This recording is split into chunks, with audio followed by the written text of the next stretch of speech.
Liftoff will start in T-minus 10 seconds.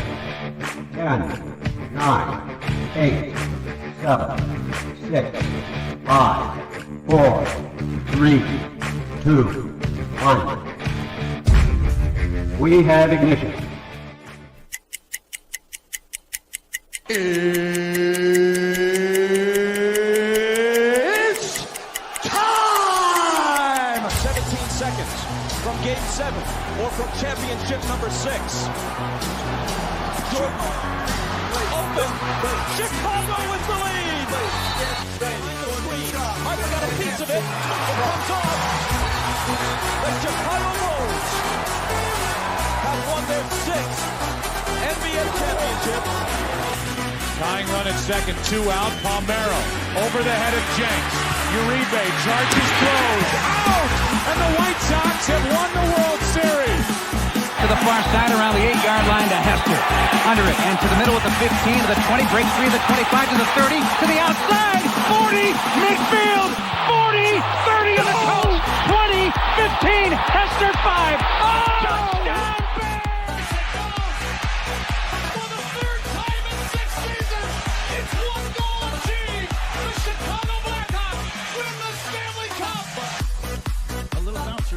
Toward Bryant. He will glove it in front of Rizzo. It's in time. And the Chicago Cubs win the World Series.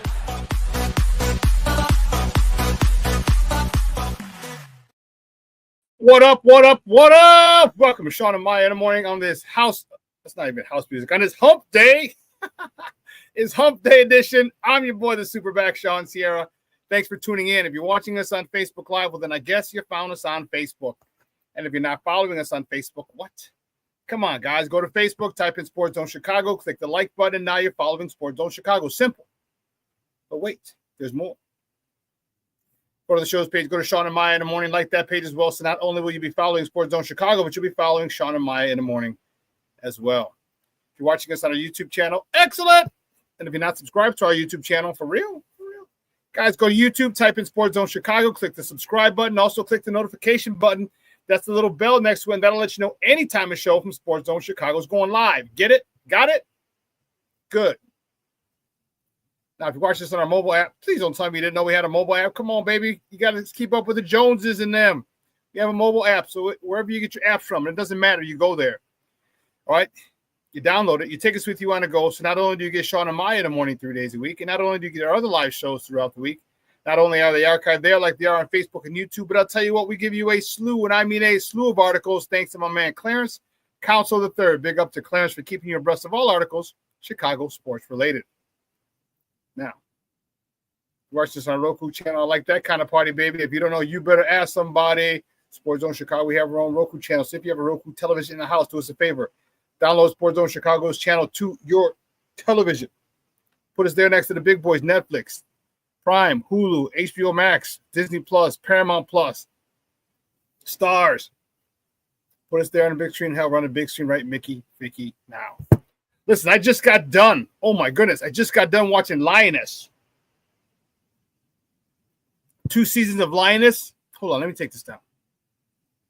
I just got done watching 2 seasons, the 2 seasons of Lioness that are out with Zoe Saldana. Oh, my God, bad. First of all, I love Zoe Saldana. Love her. A little too skinny for my taste, but I'd make an exception. I would date her.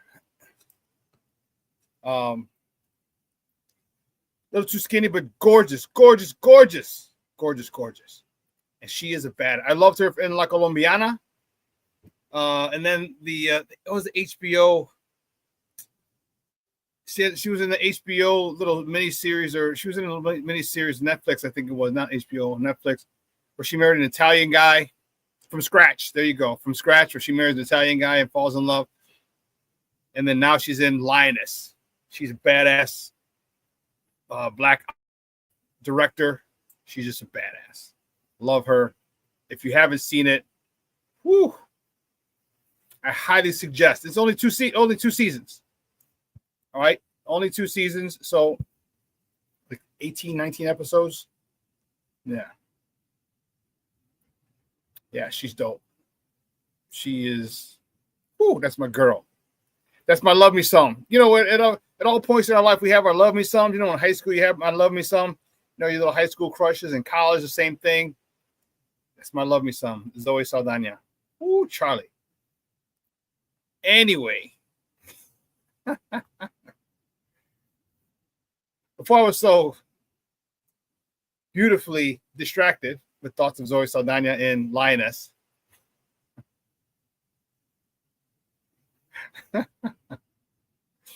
Listen, you can also tweet the show. You can tweet us at SportsZoneShy, that's CHI at SportsZoneShy. Now, if you want to follow me, just me personally online, want to know what I did? Let me tell you what I did. I made it nice and easy for you folks. Nice and easy. One handle for Facebook, Twitter, Instagram, Snapchat, and TikTok. All one handle at the Shawn Sierra. Listen, we got a great show, but I need you. I need you to get interactive. So whatever platform you're watching us on, whether it's Facebook, whether it's YouTube or a mobile app, leave a question or comment on that platform. It'll come up here in the thread.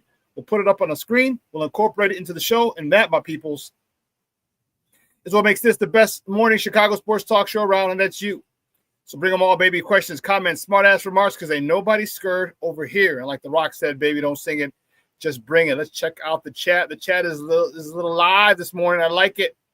Cornelius Squall's checking in. Says, what up, what up, what up, sports zoners? Because I had to turn to another station after Matas missed his first 2 We all fired up, weren't we? Man. We're all fired up. I hear you. Brian, be smooth. What's up, Papa? So Brian, you're just going to say hi to Cornelius and Shorty, not even to me? Son of a bitch. Just busting your chops. Mr. Shode, what's up? Top of the morning to you, buddy. How you doing? I hope all is well. Look forward to tomorrow night. For those of you who don't know, I'll be on with Mr. Shorty on his show, Bears Country Podcast, tomorrow night. Give me the deets. I don't know what time you go on, but tomorrow night. But I'll be on there. You can also check me out there tomorrow. But Sean Wall's in the house. Happy hump day, peeps. He says, what's up, Papa? How are you? Yeah, so I took today off. It felt good. I'm telling you, I felt really, really good. I got to sleep early last night. Wow. Does anyone else know if you get like 8 hours of sleep, your day goes, you wake up pretty well rested? Anyone else know about this? So I didn't go to CrossFit this morning, so instead of getting up at 4, all right, I got up at 7:30.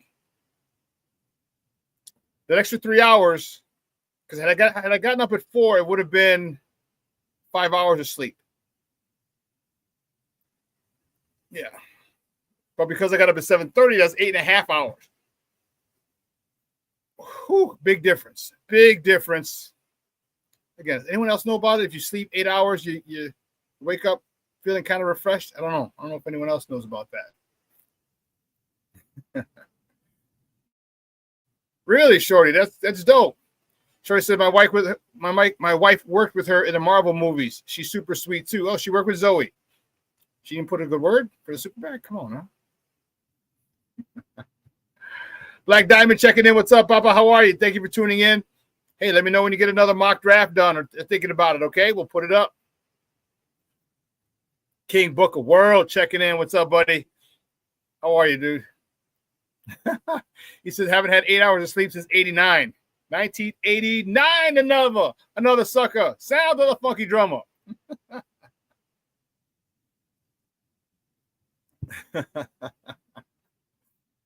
So I usually get, I don't know why. For some reason, I just can't seem to get to bed before midnight. And yes, I still get up at 4 in the morning and go to CrossFit. I don't know how. I don't know. King Book of World, it's been a while since I had, but you know what? I made a point. So it'll go every 2 or 3 months that I'll get a good 8 hours straight through, not taking a nap, but straight through. I shouldn't even say straight through because you know what? I'll get up, my body will wake me up at 4 like I did this morning. I'll go to the bathroom and I, like some people, can go right back to sleep. Some people, once they wake up, they can't take a nap. It sucks to be them, but hey, Nimolo, it's not my issue. But yeah, I went right back to sleep. Man. Power naps are good, Brian. I'm a big fan of power naps. Big fan of power naps.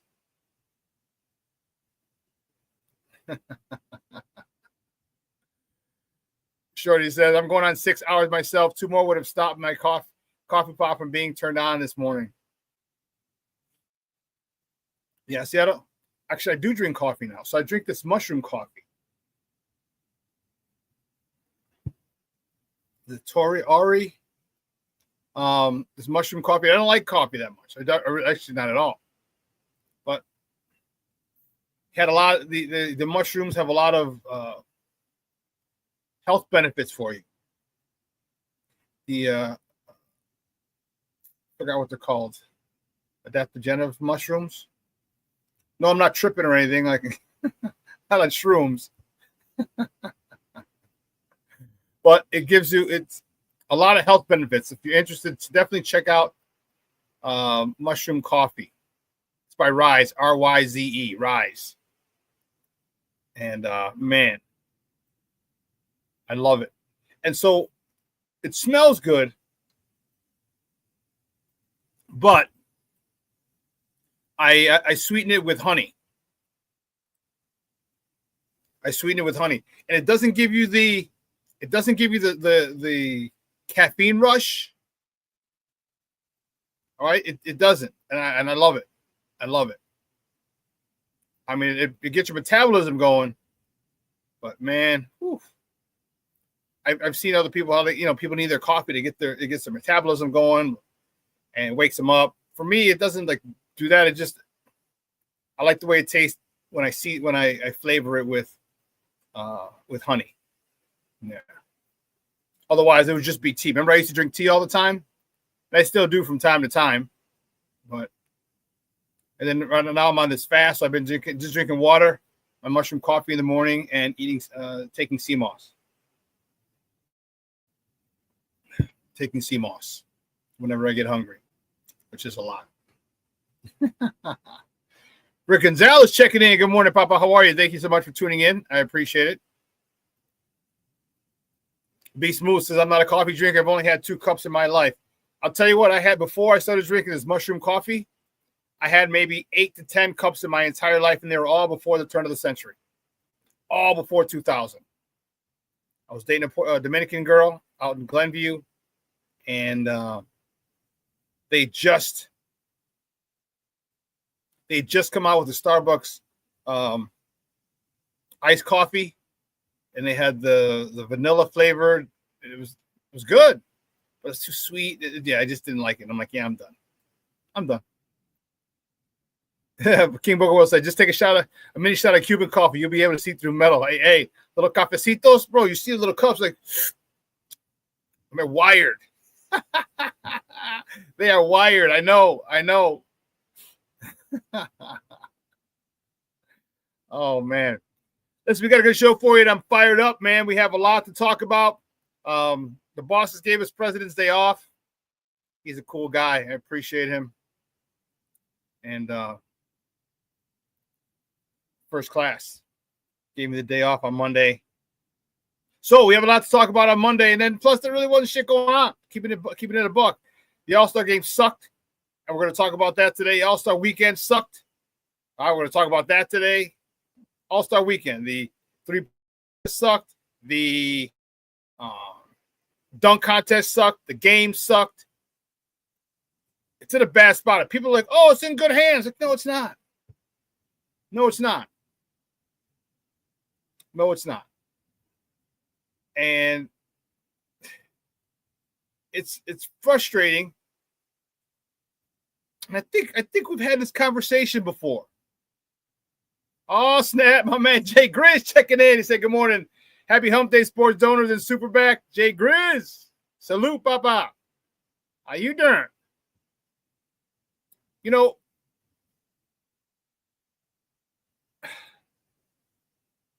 I'll try and hold off on the NBA. So we're talking about that this weekend, or from this weekend. We're going to talk about that today. We're also talking spring training. The Cubs missed out on their mans in them. Alex Bregman, they had to resort to plan B. They got their plan B. We're going to talk about that. And I didn't realize he was that old.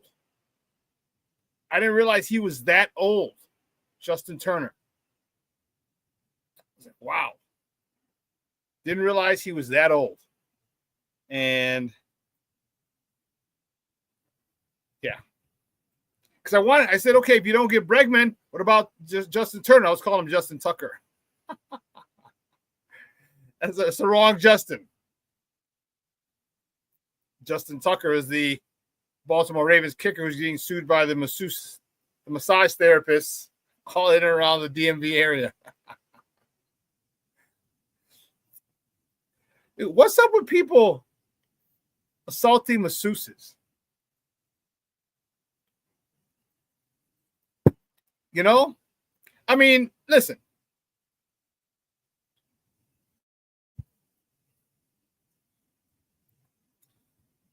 You're of a certain stature, socioeconomic status. Okay? You know people, and people know who you are. Don't you think there'd be like a black book directory of places with rubbing tugs? You know what I mean? Don't you think there'd be a set person to go to, or a list, or just, you know, a black market type thing? You know what I'm saying? You know what I mean? Like, there's got to be, like, in Chicago, I knew where there were one, where there were some. Used to be right on Archer and Halsted. It's called Cindy's with an X, Xindys. That was one place. There are a couple other ones. But you should know where to go. Don't be attacked. You know what I mean? Like, why are you assuming massage therapists? Why assume that they're going to, you know, finish you off? I don't get it. See, this is how you got to move, like Lil Wayne said, move in silence, like a G in lasagna. You got to move in silence. You got to find these things out. You can't just go, well, I'm a football player, I'm a pro athlete, I do this, I do that. Man. Jay Grizz, you're a fool. Sister Ho Avenue.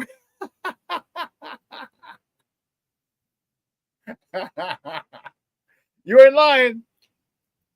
We're talking like 15th, 18th, 17th, going down between that and Roosevelt.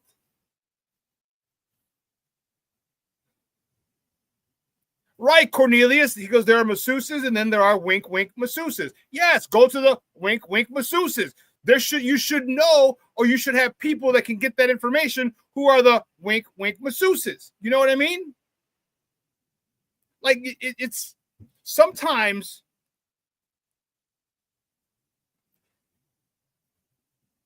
because they have money, they think they can kick down the front door and do whatever. As but in reality, you got to move very stealth-like.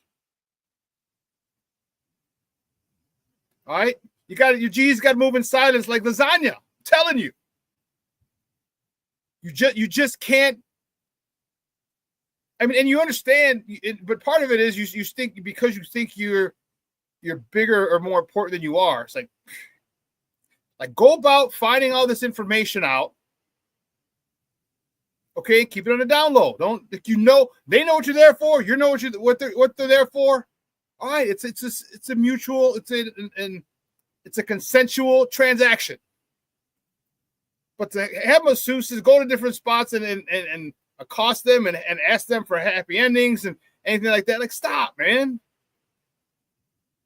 You got to get plugged in, like where the places are to go. I mean, then you just got to worry about the feds, like Robert Kraft. But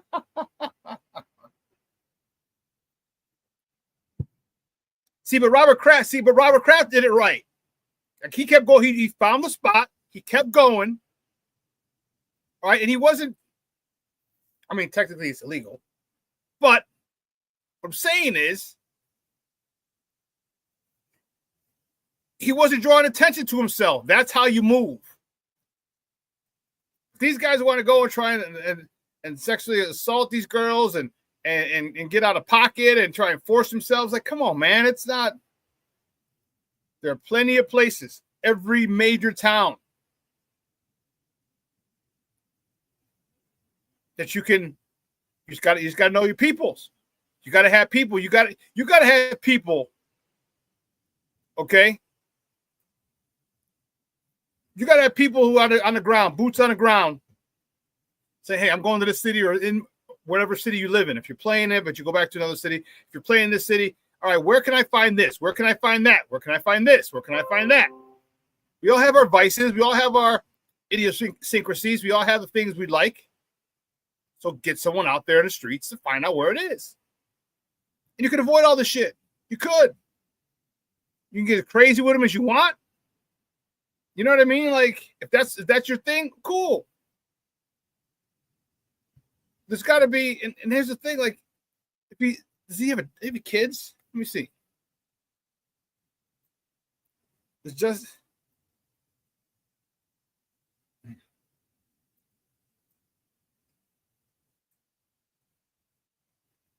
Let me see.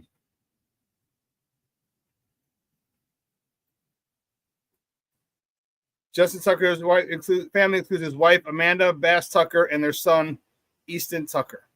Easton Hayes Tucker. Okay. So he has one son. They have one child. You know what? Excuse me.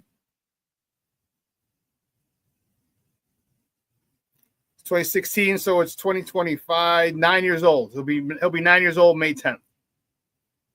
So do you know what's going on in his school? And here's the thing: a lot of parents don't get. They don't understand. Okay, how often have you been told, "Don't embarrass me, don't embarrass the family name"? When you're a kid, you know, don't do anything to embarrass your family. But as a father, you're going to embarrass your family. Like, think, and you know how horrible kids are, how mean kids are. You think his son isn't getting shit from his other classmates? Oh, you're dead. You know, all kinds of stuff. I can only imagine what 8-year-old, 9-year-old kids would be saying in today's society. Because you know they live in a nice neighborhood. He's rich. So it just doesn't make sense. Move in silence. Man. Because Easton's got a whole bunch of shit he's got to deal with. And then you wonder why he's going to turn to drugs and all this other stuff. He's got to deal with all this pressure, all the jokes. All right, the talking behind his back, the snickering. Come on, man. Rick, you're a fool. Well, that explains it. He's married. He ain't got ass in a minute then.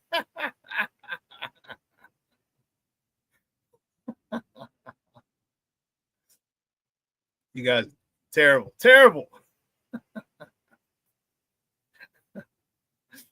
Anyway, also, we're talking about the White Sox. Very little. We're going to talk White Sox, and I want to talk about this article Ken Rosenthal wrote in The Athletic about the Cubs. And it makes a lot of sense. It makes a lot of sense on how he criticized the Cubs and their attempt, to land Alex Bregman, and their failure to land Alex Bregman. And it is deserving. The criticism is deserving. And my White Sox, we'll talk about them. This criticism is deserving because you know what? All the stuff that they talk is just talk. They're full of shit. And one of my buddies, we were texting the other day. He sent me, home opener and this, and I was like, F them. No, he sent me it was a promotion. And I said, no, F the White Sox, man. I said, you know what? I said, we've been giving them a hard-earned money. I said, they don't care about us. They don't put a good team out there. And when you finally get a good team, they don't get a good manager. The owner has to step in and screw things up. Okay, they never want to sign people to big. They never go after top free agents to make this team better. And I get it. You want to draft and develop, but we didn't have a guy developing anyone in the minor leagues. in the minors. And now he's in charge of all the baseball in Chris Getz. But they say, oh, we want to win back your trust. No, you don't. You want to win back our money. You want to win the trust back of the fans. No, you want to get our money back. And I'm going to talk about that shit too, because that bothers me. You know, I'm a big Sox fan through and through. So sorry. Through and through, man. And I'm telling you, I might just go to opening day and that's it. I don't even give a damn about the giveaways. Although if I do buy the giveaways, if I buy the tickets off of StubHub, technically the money wouldn't be going to the Sox. The Sox would have already got their money. It would just be going to StubHub. Dude, they'll sell tickets for $7 in the 300 level. $7. You go in, you pay the $7. You go in, you get the giveaway, you walk right out. You don't even go into the state, just walk right out. I've done that plenty of times. Plenty of times. And I found a way, and I don't know if they picked up on it yet or not. Someone said they did, but I didn't try it last year. Where you can go in, you can keep going in and out. Yes. And I remember one time I got jerseys. Yeah, I ended up getting like 8 of them. It's crazy. Crazy. That's what I would do. Because they don't care about us. And that bothers me. Then, of course, you got Bears. They're talking about franchise tag some people. I was like, who the hell are you going to franchise tag? So we're going to talk to you guys about it. Do you think the Bears should franchise tag anyone? I'll give you some names. Because I don't. I don't think they should franchise anybody. But then again, that's just me. You and I, you might have a different opinion. That's cool. We'll agree to disagree. That's for damn sure. But man, we're going to talk about that. So we got a lot to talk, baby. I'm fired up. Good to be back. A little day off on Monday on President's Day. But your boy is back, baby. We got a lot to talk. So here's what we're going to do. Let me tell you what I'm going to do. We're going to take a quick break. All right, on the other side of the break, let's see what we got here. Here we go. Tyler here, Shorter, 4 Nations. Thank you. Yeah. Great stuff, Steve. I appreciate you.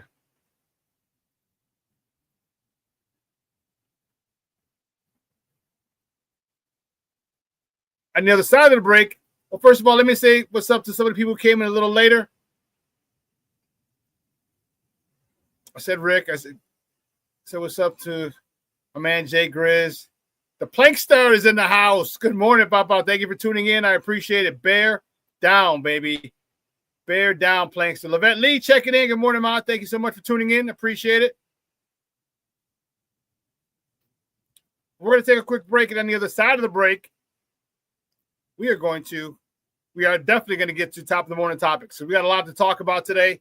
So as our old Uncle Hawk Harrelson used to say, sit back, relax, and strap it down. Keep it locked right here. Shawn and Maya in the morning on Sports Zone Chicago.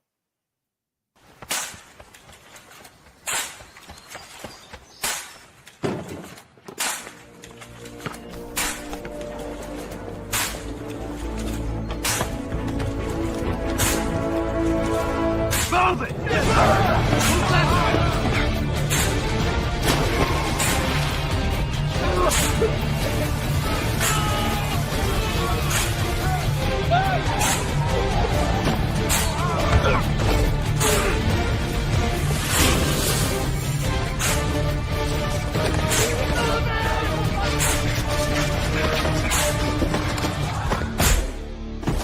Many will hear the calling. Few will earn the title. United States Marine. The few, the proud, the Marines.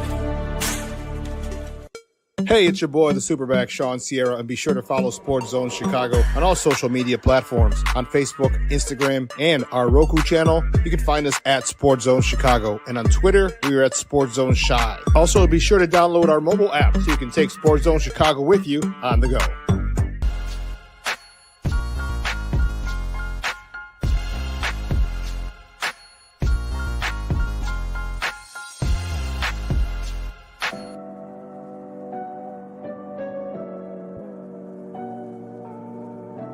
How do you take care of your mind health?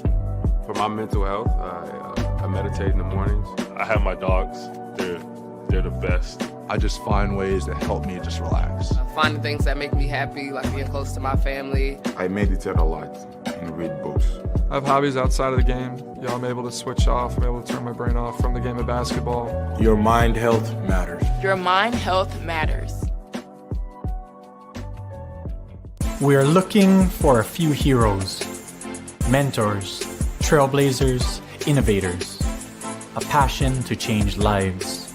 Spark curiosity, open hearts, and awaken minds.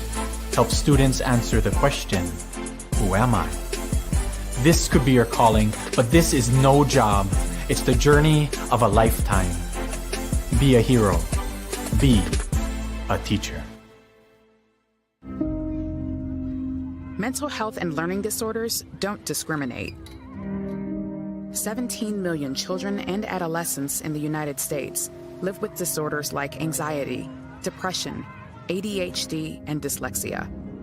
Less than half get the help they need to thrive. Help the Child Mind Institute change these children's lives. Visit childmind.org.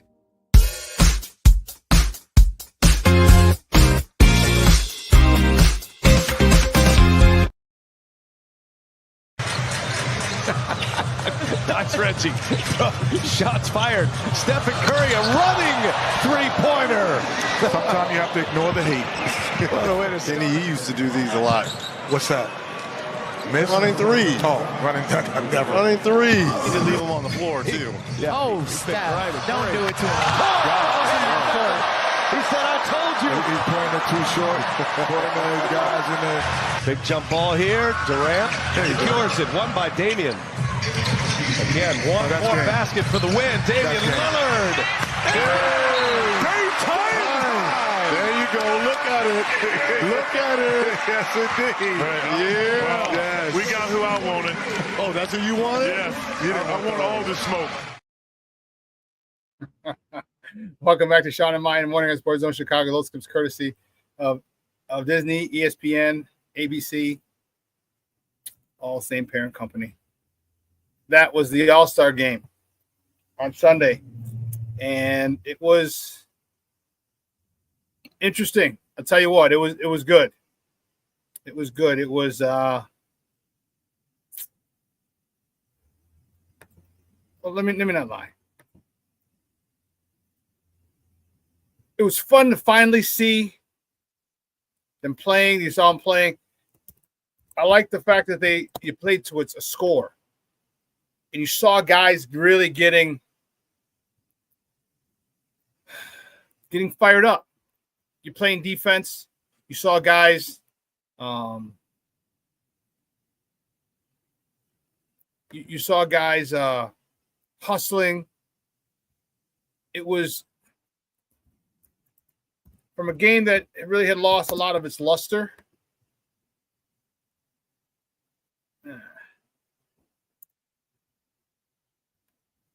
I still think it lost a lot of its luster, but it's all we had. It's all we had. It's all we had to go with. And,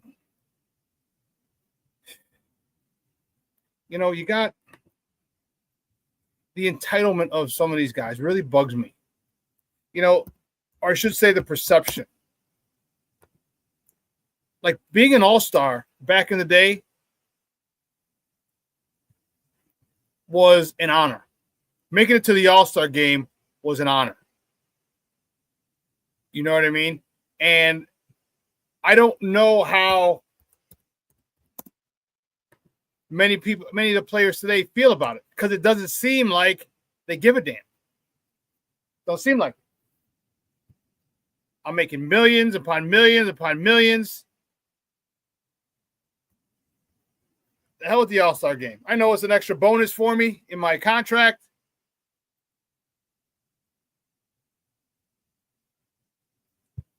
But I don't feel the sentiment is not there. How much fun was it? Like, why it started It started before with LeBron. When LeBron, who's never entered the dunk contest, the first when he continually refused, well, that was the whole purpose. That was part of the fun of seeing the greatest stars in the game compete. All right, in All-Star Saturday, in the dunk contest, in the three-point contest. And Steph, like, and I know Dame's one of the best shooters in the history of the game. Excellent. And he was a back-to-back champ. Excellent. He was going for a three-peat. But how great, and he lost to Tyler Hero. All right, we'll do that. Here we go. Top of the morning topic, Tyler Hero wins the three-point contest. All right. I'm going to take this down. NBA three-point champ, and he ruined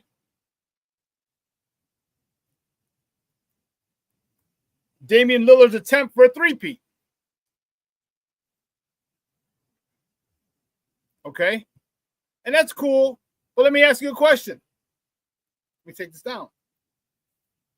Would it have been more exciting if it was Dame versus Steph?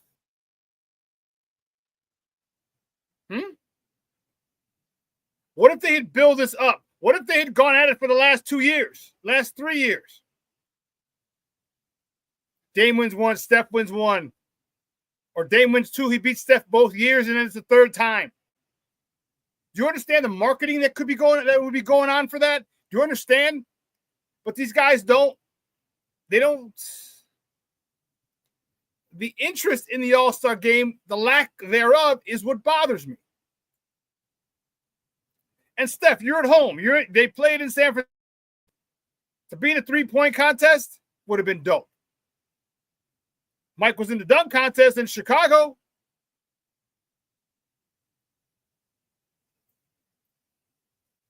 And don't tell me you want to rest.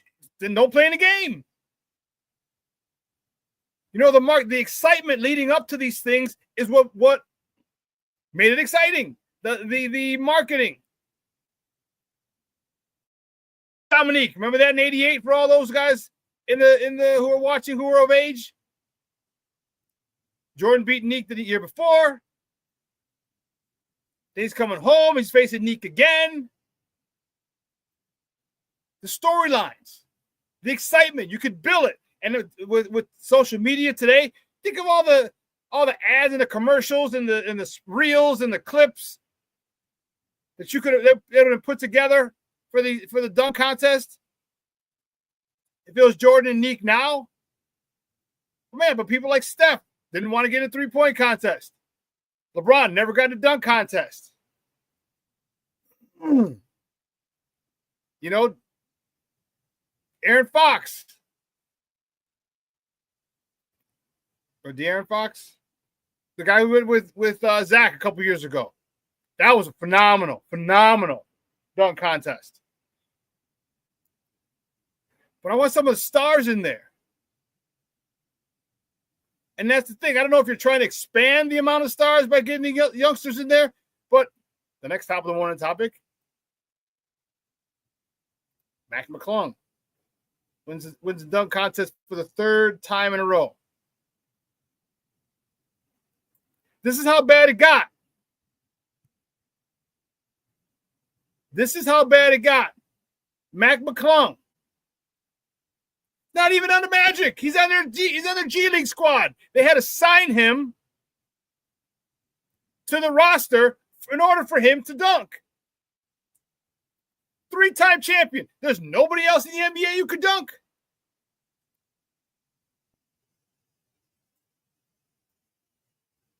There's nobody else in the whole NBA who could dunk. No one else in the G League. Same dude. You got to go. You got to go get G League players.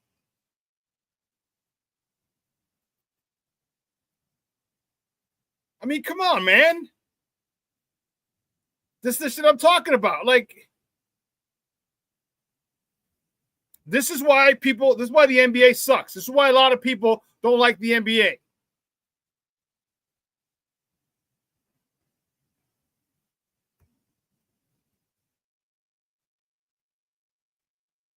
The entitlement. I'm telling you, we as kids, when we were younger, looked forward to this. Man, what's Mike going to do? What's Neek going to do? Who's going to win? Is Bird going to win the three-point contest again? Remember, Bird won it here in Chicago. I know, I was there. I told you my Andy Frayne Usher days. I was an Andy Frayne Usher with the blue suit. Actually, I was on the first floor, so I had the long white sleeve shirt with the yellow vest. I got rid of the suit jacket.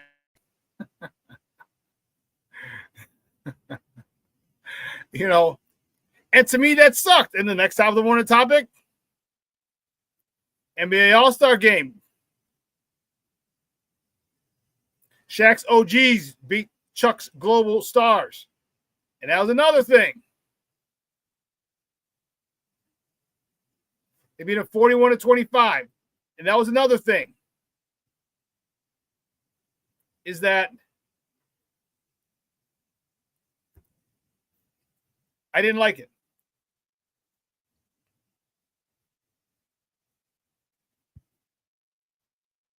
I didn't like 4 teams, a little round robin tournament or single elimination tournament, 2 semis and a final. I didn't like it. I did like it, the fact that they played to a number. So as the team got close, the other team started playing crazy defense. That was fun to see.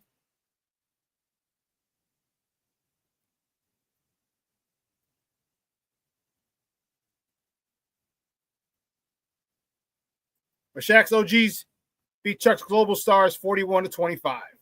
Damian Lillard, you saw in the clip, hit the game winner. But man, and then our guy Matas Bucelas missed the first 2 dunks. We're like, dude, pretend you're going down on pretend you're going on Wemby, somebody.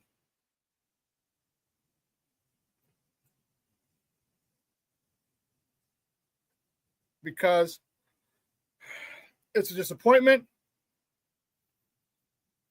And my guy in San Francisco said he didn't even like the vibe. Said he was down there in Dallas a couple years ago. He said the vibe is just different.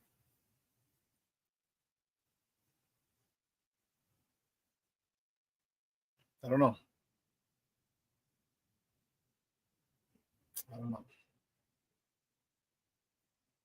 But I'm sad about it. What are you going to do? Huh? What are you going to do? Next top of the morning topic. The 4 nations face off. You're like, what? You know, the hockey tournament they got going on. The finals. U.S. Canada.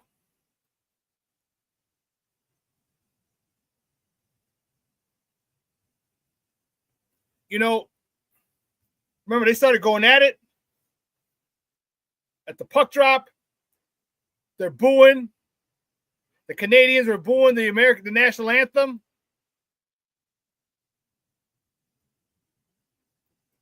And I'll tell you what, and the Americans went on to win 3-1. And the final, America lost the other day, but they'd won. They're already in the finals. They're just going to see who they're going to face, and Canada got back. So tomorrow,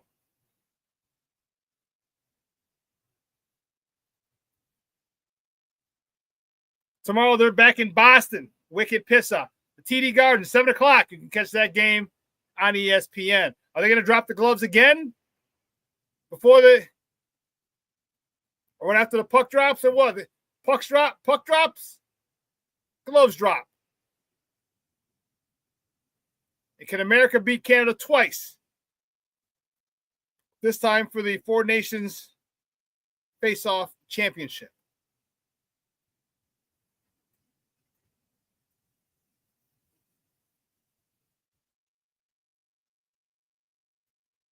Cornelius said, I always wanted to be an Annie Fran usher. Man, bro, that was the best job I ever had. Best job I ever had. Followed closely by this. By owning Sports Zone Chicago and covering the Bears. Closely following. Or that my Annie Fran usher narrowly leads that. Because I was a kid. And I got to meet Michael, Scotty and Horace's rookie year. I got to meet those guys. I got to meet Magic. Got Larry. Had an interaction with Red Auerbach. You know, I got to meet Barkley, Ewing, all those guys. Wayne Gretzky wasn't there, but met Mark Messier, Ron Hextall, obviously Dennis Savard back in the day. Went to concerts, saw a Bruce Springsteen concert, Michael Jackson concert, Madonna concert. Awesome. And I got paid to do it too? What? Yeah. Yeah. But that game's tomorrow. The next top of the morning topic. Cub fans, Shota Imanaga. Shota Imanaga has been named the starter for game 1 of the Tokyo series.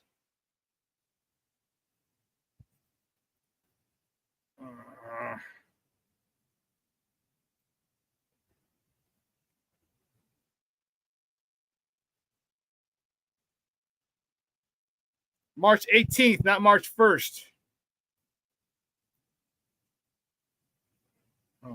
March 18th. They're playing over in Japan. Shota Imanaga. They're playing the Dodgers. And Shota gets to start game 1. They're playing 2 games out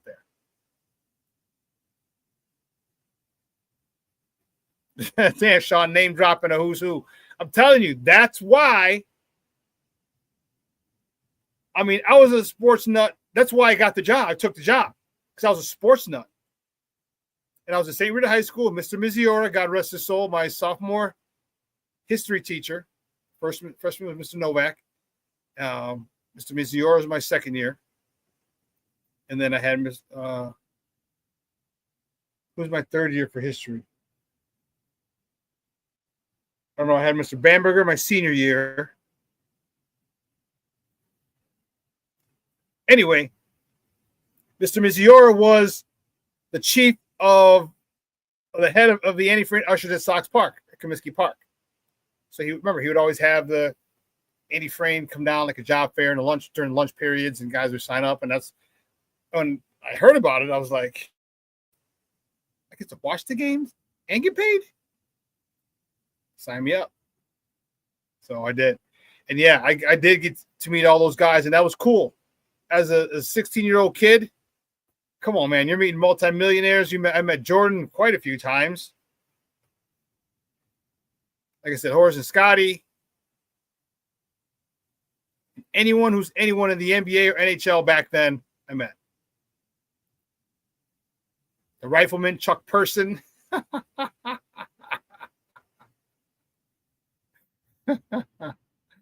You know, it was awesome.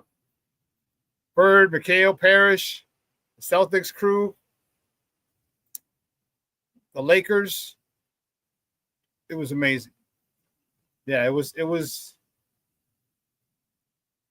awesome. It was awesome. Believe you me, I am grateful for it. And I'm grateful for it because, but let me talk about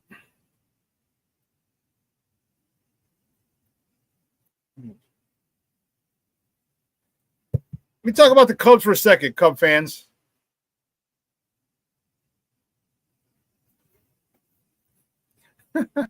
Brian Henderson, I met Chuck Person at an appliance store in Indy.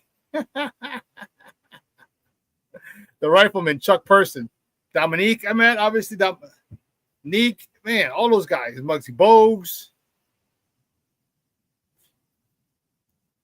It was crazy. Clyde the Glide. But let me talk about the Cubs. And Scott Rosenthal from The Athletic put together or wrote an article.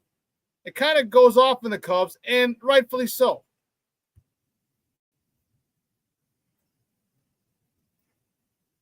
He talks about if you're going to act like a big market team, be a big market team. He referenced Theo when in 2016, Theo went and signed Aroldis Chapman from the Yankees. Traded for him. You recall. I'm sure you do, Cub fans. What did they give up for it? They gave up their top prospect in the minors, Gleyber Torres. Okay?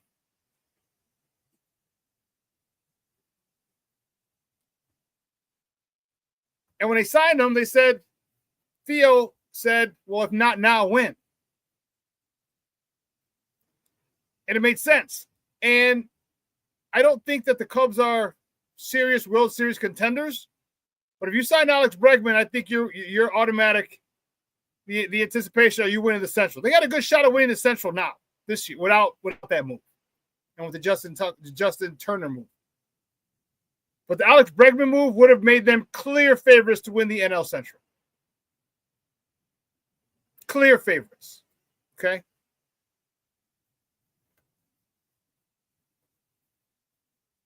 And why? Why couldn't you do that? All right, the Cubs have one of the highest ticket sales, the highest price ticket experience in the majors. I think that was according to Forbes, is what Ken Rosenthal said.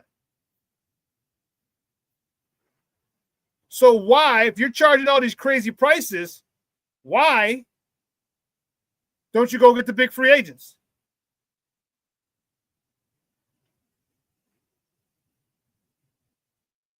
Why?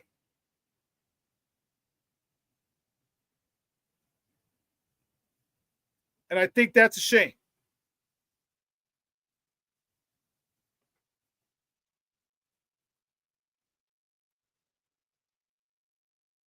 Trying to think.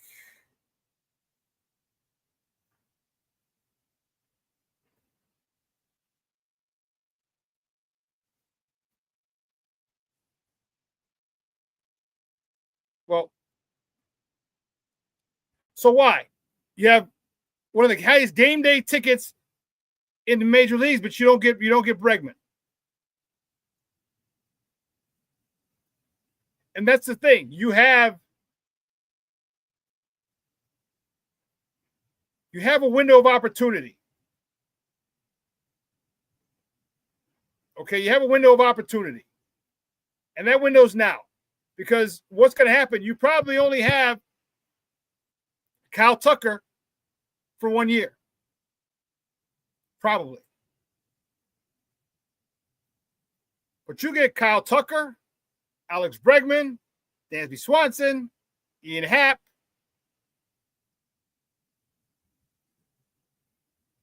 That's a nice lineup. That's a nice lineup. And you go for it. Because once you get to the playoffs, all bets are off. It doesn't matter if the Dodgers have such and such, because you know what? Two of their star players could be hurt. You could be on a roll. They could have limped in just by talent alone and not ready for a team that's hot. But you put yourself in the best position to succeed.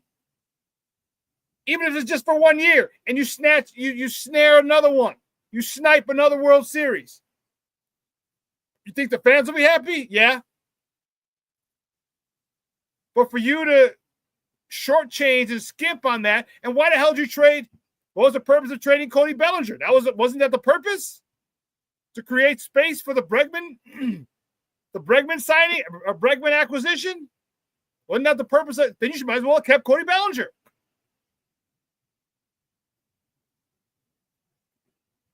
Should have kept Cody.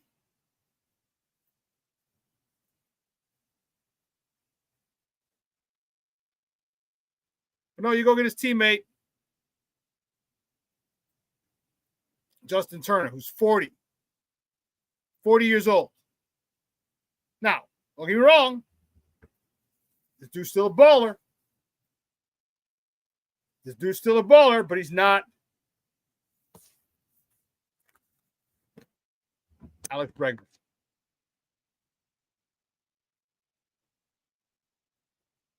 Turner was, or I didn't save it. Son of a biscuit.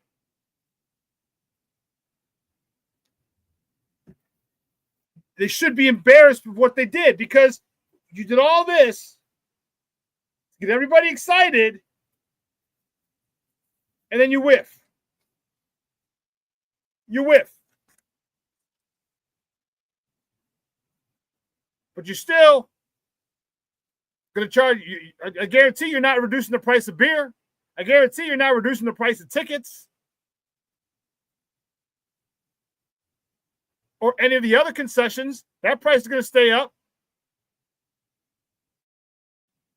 But if you want to win, then win. Then go show people you want to win. Go get the players that you feel are going to help you win. Justin Turner wasn't the guy you thought was going to help you win. He was your plan B.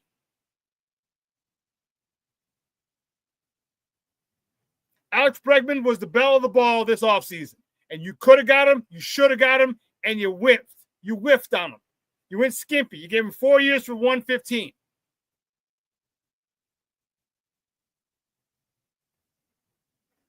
Pay the tax, damn it. You don't think people are paying out of their ass for these rooftops, for the tickets inside the ballpark, for the beers, for the brats, for the hamburgers, the hot dogs? You don't think they're paying out of their ass for that? But you don't want to go spend money and put a good product on the field? When you have that window, you have 2025 would have been perfect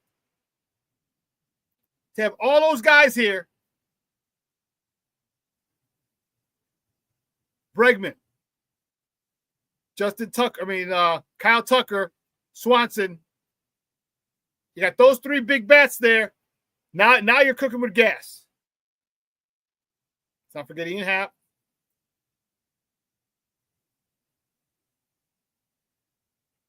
You have those guys there. Now you have a legit shot of making a run. But you chose not to do it. You chose not to do it. What if fans started choosing not to go to your games? Choosing to stop watching the Marquee Network, choosing to unsubscribe from the Marquee Network.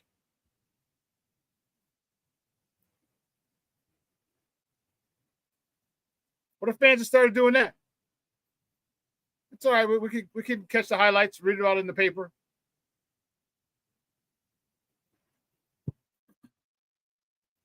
It's all right.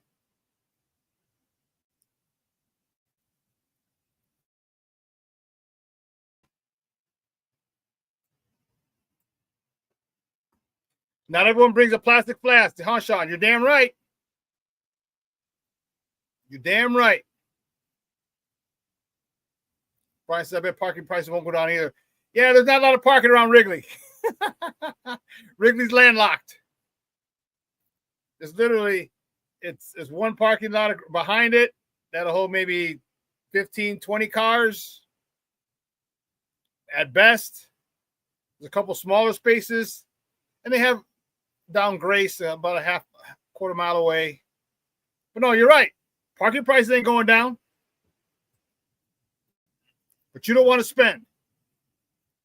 You want to keep telling people you're broke when you have the highest game day prices. Not the highest. One of the highest in baseball. Come on, man. Stop doing your people like that. So it looks like both of our baseball teams are screwing their own fans.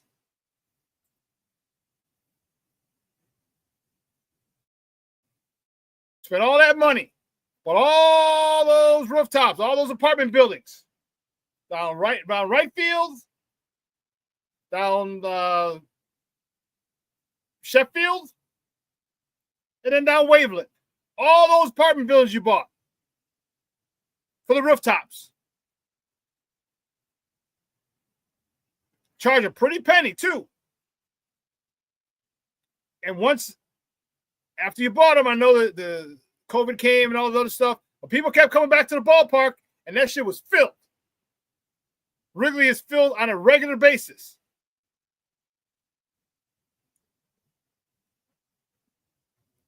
Regular fans and corporate sponsors, corporate fans, renting out your suites. The new stuff instead of field you got this year coming up.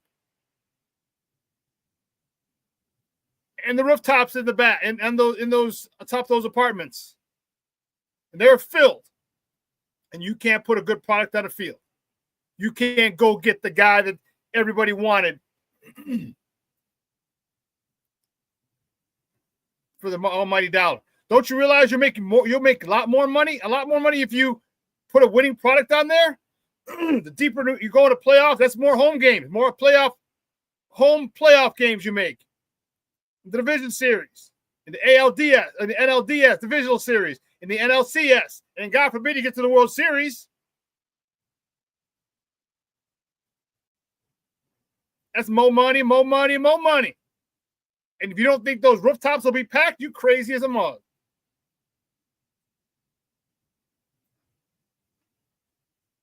But you want to go skimping on your fans, acting like a Kansas City, a small market team who ain't got the money, or you're just showing, we give it the old college try.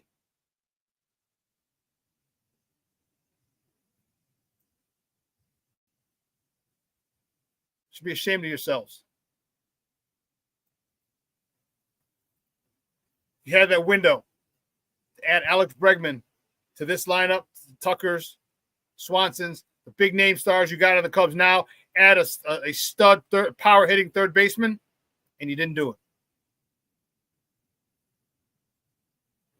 I said, oh, darn, we tried. Well, listen. We're going to take another break. On the other side of the break, we're going to talk about my White Sox a little bit because they stink too. And we got Bears talk. So don't go anywhere, folks. Keep it locked right here. Shawn and Maya in the morning on Sports Zone Chicago. Hey, it's your boy, the SuperBack, Shawn Sierra, and be sure to follow Sports Zone Chicago on all social media platforms, on Facebook, Instagram, and our Roku channel. You can find us at Sports Zone Chicago, and on Twitter, we are at Sports Zone Shy. Also, be sure to download our mobile app so you can take Sports Zone Chicago with you on the go. Time out. How are you feeling right now? Happy? Excited? Angry? Overwhelmed? One of the best things you can do for your mind health is to name what you're feeling.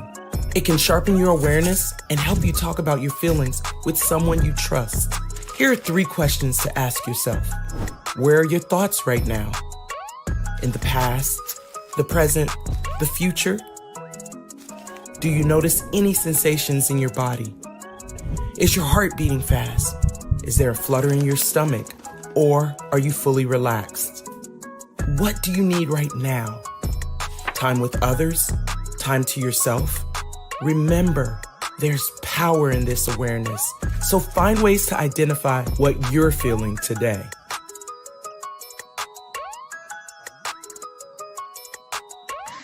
Hi, guys. Hey. Hi, Megan. Hey, Jessica. Megan, you're a tramp. Ryan Fitch told me you guys made out. Everybody knows. He said your breath smells like garbage. And he almost puked. He says you're the most desperate girl he knows, besides your mom. How many boyfriends does she have anyway? Lots? Your makeup makes you look like a clown. That zit is huge, zit face. Ugly.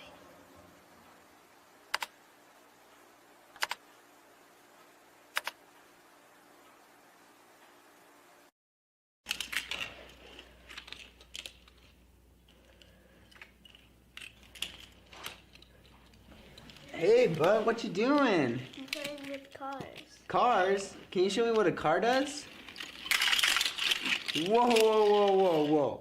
Hold on a second. First of all, this is a school zone. So you need to put down your cell phone, stop texting, and let's get to driving. Now you're coming up to a stop sign, right? You need to slow down and stop before you hit that Y line. I want you to look left, right, left. You don't want to get hit by a car going on your left and to your right to make sure you don't get sideswiped by a guy coming from your right. You're coming, and you see a crosswalk. You better slow your horses down because the number one rule of driving is always yield to pedestrians. Now stop, pull over, and you are done driving. Gosh, what do they teach you kids in school nowadays?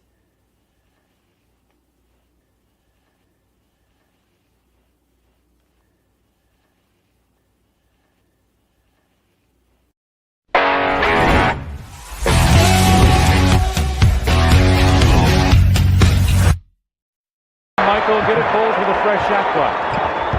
MJ. Oh, he did it! Michael shakes the finger. Jordan. Spectacular move by Michael Jordan. They'll calm you down. They'll work their plays. Steal. He kept it in bounds. Here it is again. Oh! Yes! Whose game is it? It's Michael Jordan's game. Consistently game in and game out. But against the Bulls, he does. Here's Jordan. He blows by Pearson. Jammed it down. He blew by Jordan out front, pressured by Dennis Johnson. Michael in the drive, in from the right. Hesitation move, to the hoop for the right. Scoop shot, good on the reverse. Michael! 12-6 Boston. Welcome back to Shawn and Maya in the morning on Sports Zone Chicago. That was it. So on Monday was the day, was the birthday of the GOAT himself, my man's in them, Michael Jeffrey Jordan. His 62nd birthday, February 17th, 1963. Monday was his birthday. We weren't on because the bosses gave us a day off. Like I said, he's a cool guy, my boss. So he's gave us the day off, but that was his actual birthday, February 17th. And just wanted to wish him a very happy belated 62nd birthday. You know, for all the memories you gave us, those moments. Wow. The moments that I can't even tell you how awesome it was getting to work those games at the United Center. I'm sorry, at the old barn, at the stadium. So happy birthday to MJ. You are undoubtedly the GOAT. So all these people can talk this other bullshit. And it's not to say LeBron's not a great player. Okay? But it's not even close.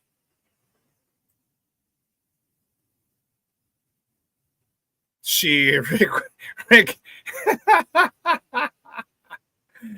Shit, remember in 91 and 92, the looting that went on here in Chicago? The looting after they won those two titles? 91 was crazy. People just breaking windows and coming out with racks. They just go in, hug a whole bunch of clothes, lift them off the rack, and run out.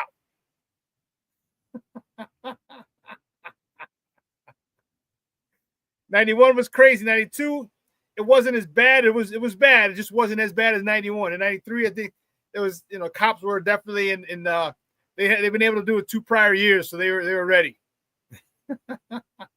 And you're right, those rallies at Grant Park, unfreaking believable. The millions and millions of people who showed up. Wow. That's crazy. Those were, yeah.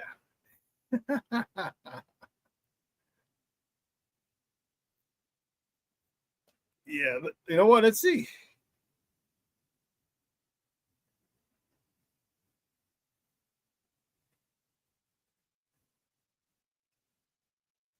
Let's see. I'll let you know. I'm checking, I'm Googling it now.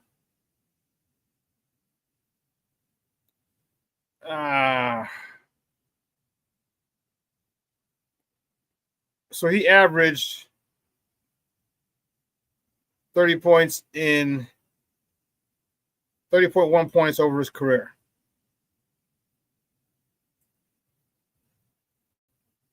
So let's go and see playoff stats.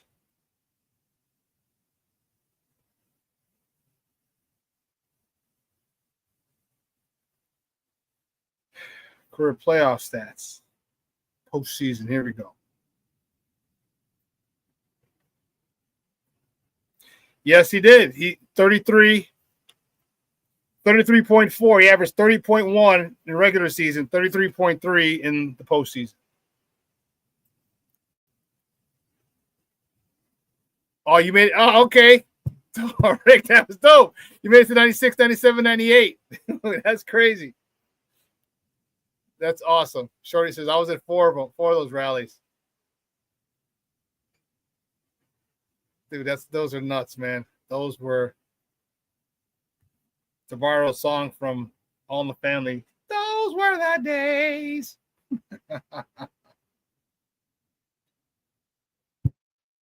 Wow, that's crazy.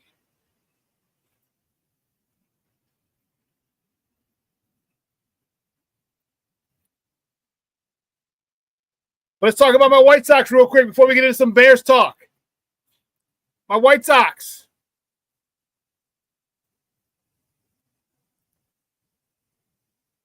All right, we know what kind of bullshit you're on.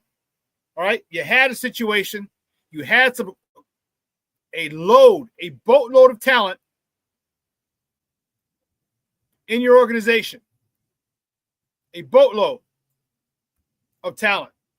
Oh, King Booker World, you missed it, man. We just got done talking about Mike. Oh boy, Mike, and and the rallies, because it was his birthday Monday, and we just wished him a happy birthday. You missed the coming out of the break, the clip.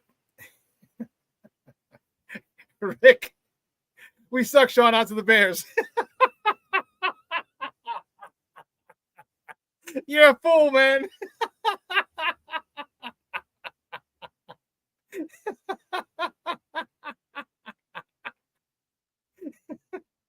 Thank you very much. White Sox suck. Thank you very much.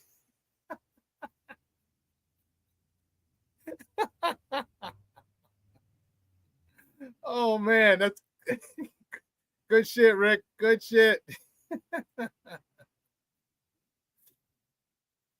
Oh, man. So we'll talk about it real quick. I don't want it to ruin my day. So you talked about wanting to win back the trust of your fans, White Sox. Okay? Well, tell me how that's going. How's that working for you? All right, you hire Chris Getz, you promote Chris Getz, the guy who couldn't develop the minors, as the head of the entire baseball operation. That's good. Wonderful. You go, you say, get bargain basement prices. Who's the center fielder? We got the former Gold Glover. Why are we get this is exactly what Rick Hahn did. Or Kenny did. He'd go get Junior. Ken Griffey Jr. at the end of his career. Manny Ramirez at the end of his career. You're going to get 32, 33-year-old guys, expect them to be big contributors to the squad? Come on, man.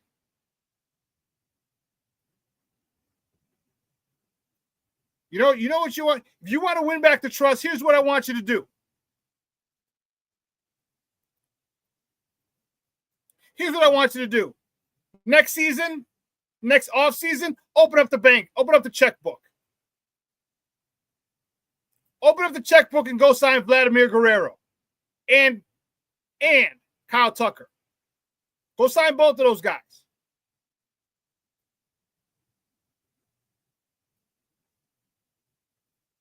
Kyle Tucker's on the north side of town. He wouldn't even have to move. Wouldn't even have to move. Just take the red line. Because if you sign him, you still have a payroll well under $100 million. Well, on that you want to show what you want to win back our respect. That's how you do it. You go and you go get us some stars. Some guys we can cheer on. Keep Lewis Robert. Do not trade Lewis Robert. Keep Lewis Robert. Bring Vlad Jr. over. Sign Kyle. If the Cubs don't extend him, put some names that people want to go see in White Sox uniforms. That'll show us you give a damn about us. That'll show that you care about us, that you're committed to winning. That'll show it. But all the other stuff, all this is just talk. It's just talk. Go get players. And Chris Getz, how about you develop some of these son of guns too? You got a lot of talent. Cole Montgomery. Is this kid going to come up and play shortstop, or is he another weak-minded individual?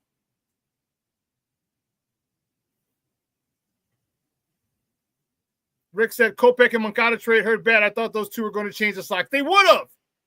They would have. If you would have got Ozzie, if you would have got Bruce Bochy, if you would have got Joe Madden, if you would have got Joe Girardi, if you would have got any other manager except for freaking Tony La Russa, those guys would have instilled old school work ethic and mentality into those guys.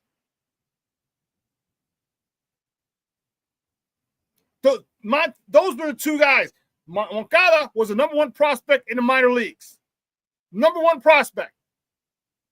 You saw how he could rake the year he finished third in batting behind Kenny. Not Kenny. Tim Anderson. I was thinking Kenny Anderson. Remember, Tim Anderson finished first, and Moncada finished third in batting. What did he do? He was going gap to gap, doubles. He was that dude. Then he made the music video, and then it all went to shit from there. I like the music video, but it was a downfall. This is why I was on a soapbox, pounding the table for Ozzie. Ozzie would have had that team under control big time. Ozzie wanted that gig, and they didn't even offer it to him. Because egos.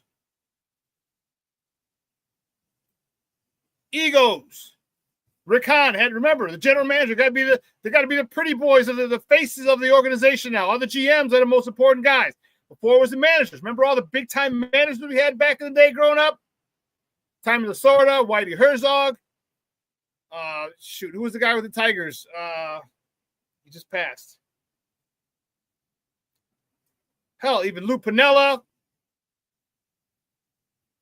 The managers were the face of the organization. Now it's the general manager. They got to be the smartest guy. They got to be the most important guy. And their egos are so sensitive now. Billy Martin back with the Yankees.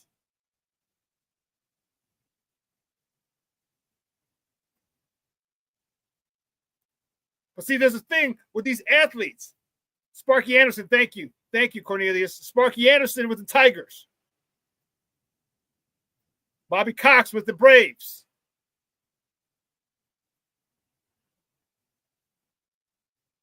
There's a certain mentality that you have to have, that you got to have. And you know what?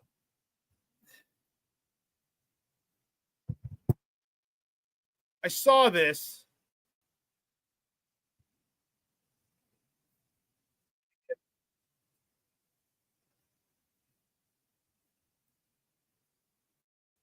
It was it on Twitter? Might have been on Twitter. Son of a biscuit. It was, what's his name? Rick Pitino.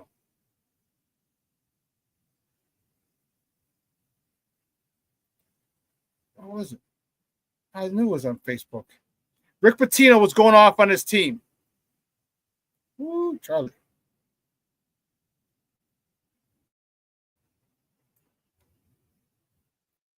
And he's going off on his St. John's team. They were down to, I can't remember who they were down to. Anyway, ended up coming back to win.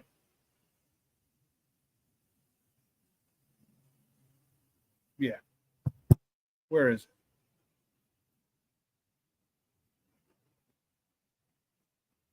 There we go. We're going to, because I want you to see this, because this is,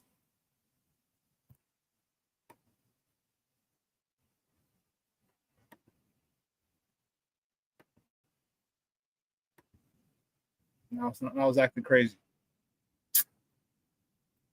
You know, why you got to act so silly?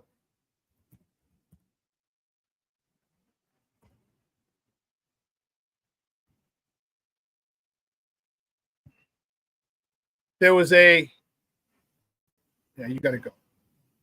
You pissed me off. I want to bring it up because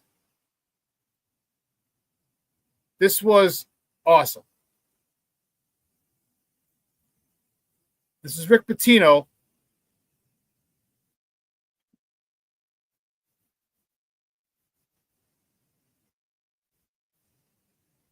And this is what I'm talking about.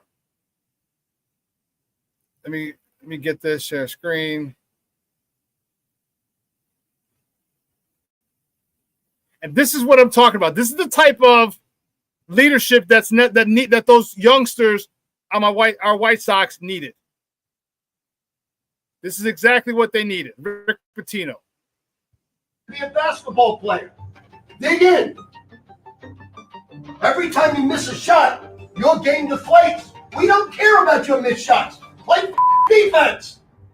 You guys keep blowing opportunity upon opportunity upon opportunity. You're like children with bad things happening. Instead of digging in and be tougher, you wilt. Where is your toughness? Where have you guys been raised that you're so weak mentally that you just give up when something doesn't go right for you? Don't you know what adversity is all about? That's the game of life, not the game of basketball. You don't get down when things go wrong. You dig in and get tougher.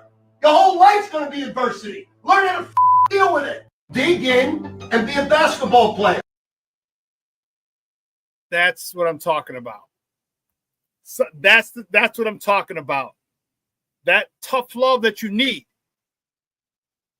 That tough love that you need as an athlete, especially when you're dealing with superstar athletes. Moncada was a superstar in the making.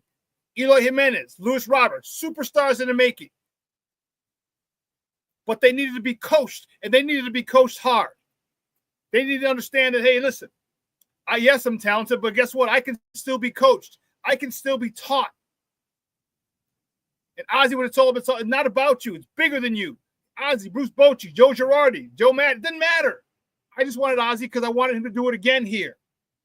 But take any one of those managers that I named, and they would have said the same type of thing to those guys. Obviously, it would have been. Ozzie wouldn't have to be translated. Ozzie would say it in Spanish, so there'd be nothing lost in translation. Nothing. Because you asked me what, look at all the former athletes. I mean, just look at the athletes who've been coached hard. They respond to it. Because when you challenge an athlete, a star athlete, guess what? They respond. And that's what they refuse to get a strong-willed coach, manager, because they're not going to do what we want. No shit. These guys know baseball. They know a lot more than you, Reinsdorf, even though just because you own the team doesn't mean you know a lot about baseball. Rick Hahn. Just because you're the general manager doesn't mean you're smarter than the manager. You're good at acquiring talent. You're not good at motivating it and at getting the best out of players. Those are two different things, completely separate. That's why I was pounding on the table for Ozzie or Bruce Bochy. Bruce Bochy didn't do anything. He just won another World Series once he left San Francisco. Won it in Texas.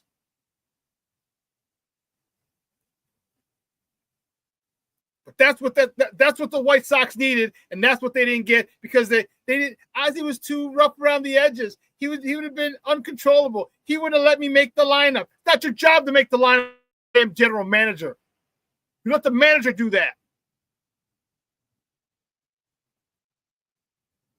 And you know what the problem is? Jealousy.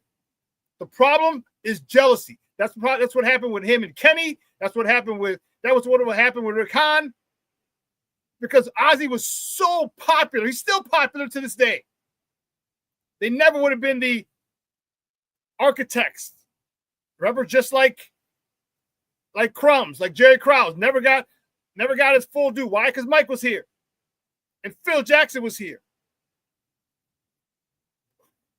And those guys didn't want Ozzy stealing all their spotlight. I got all the players, but why is Ozzy getting all the credit? Because he cooked the dinner. You can go buy all the damn groceries you want. Don't mean you can cook. Don't mean you can make me something to eat that's delicious. Don't mean that at all. They're so worried. They're jealous of Ozzy. That's my personal opinion. They were jealous of him. He had the city by the short and curlies, man, especially the South Side and Hispanic community. Come on, man. That dude can do no wrong. They love that dude. And that's what the White Sox did. They alienated their fans. With Tony La Russa. Well, he speaks Spanish fluently because no one gives a damn. Give us the guy who won a World Series here. A guy that we saw grow up here. A guy that took us to the mountaintop. From an 18-year-old kid who left Venezuela to a World Series champion manager. And you don't want to bring him back because your ego. I was going to get more attention. I was going to be on more TV shows. I was going to have more commercials. I was going to be on more radio stations. Ozzy this, Ozzy that. Should have put your pride aside and focused on winning. That's how you know you're not about winning. When you can't put your ego to the side. When you know damn well that's the best person you could have had for this job that would have taken these guys and made them contenders year in and year out. They'd still be contending this year. Because every year it would be, I don't care what you did last year. I don't care if you're World Series champs last year. You ain't shit this year. Let's get to work. And that's how Ozzy would have run it. That's how Bruce Bochy would have run it. That's how Joe Girardi would have run it. I don't care what we did last year. Last year's over. We're in Glendale, Arizona now, so everyone's 0-0. We are not champs anymore. We got to go win our title back. And that's the mentality. That's a coach. I love what Rick Pitino said. Where have you been raised? Where have you been raised where you don't fight? Where have you been raised where you don't rise up to the challenge? Got me fired up. I love coaching. God bless it, do I love coaching. That's why I miss it so much. Damn it, coaching matters. Coaching matters. I just got a text. I'm meeting with some of the guys Friday after the show. When I was coaching at Midwest Prep, the prep school. Coaching matters, man. And the thing that sucks is we had the squad. Rick Hahn should be in jail for all the way he robbed all those teams in those trades. Should be in jail. Grand larceny for all the picks, all the prospects he got back for Adam Eaton, Adam Dunn, all those other garbage players he traded away. Not Chris Sale. Chris Sale wasn't garbage. He went on to win a World Series. But for Chris Sale, for Adam Eaton, all those guys he got in those trades, come on, man. Pissed me off. Woosah. Another team that pisses me off, my Bears. This is why this can be a frustrating time. Because you get stupid people. You get stupid people saying stupid shit for clicks. Let's talk about using a franchise tag. On who? Some people had the audacity to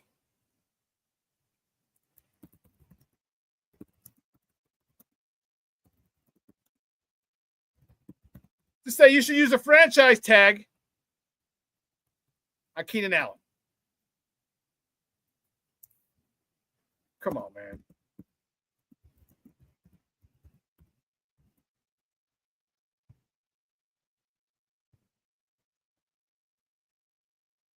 Come on, man. I didn't like the way that looked.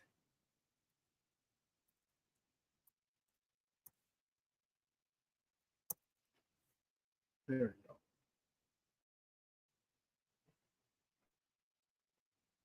I like this better.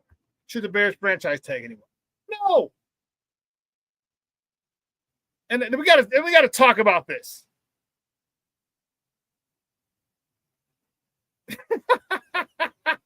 Shorty, that reminded me of Al Pacino on Friday Night Lights. Dude, I reposted that. No, it's any given Sunday. Yeah, Brian. Yeah.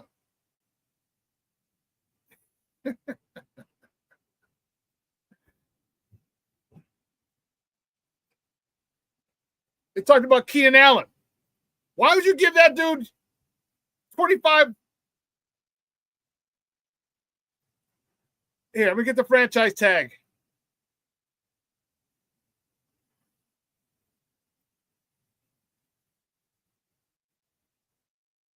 Tag by position. Here we go, 2025. Let's look at the franchise tag.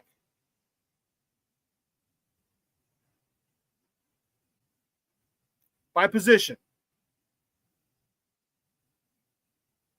So wide receiver, $25.693. So $25.7 million. No. No, I'm not. Sorry, Keenan. You're a Hall of Famer, hands down. I'm not giving you $25 million when you're a number 3 receiver. And all those drops you had last year. Now, if you want to bring him to $8-10 million, okay, I can work with that. I can work with that. And I read someone said Tevinjenkins. I'm like, you have to be smoking crack. Crack kills.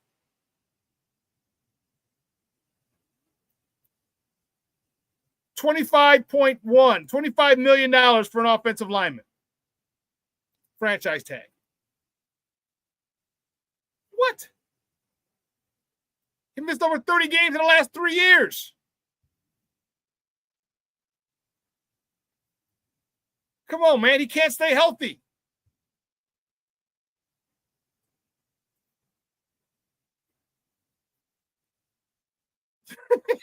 King Booker was smoking that blue magic rock.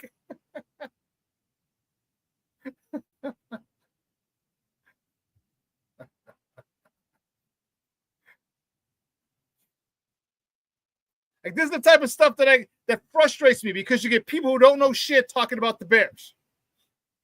People don't know shit making stupid comments like that.